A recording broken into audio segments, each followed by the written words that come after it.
ni'n mynd i roi y drwylen ni lan i'r chwith fel hyn. A wedyn, ti'n mynd i roi nhw lawr i'r llawn fel hyn. 1, 2. Wedyn ni'n mynd i gwneud un peth ond i'r dde fel hyn.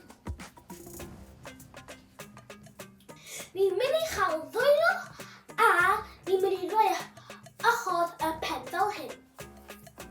A wedyn ni'n mynd i cael bysau troi a roi e mas fel hyn.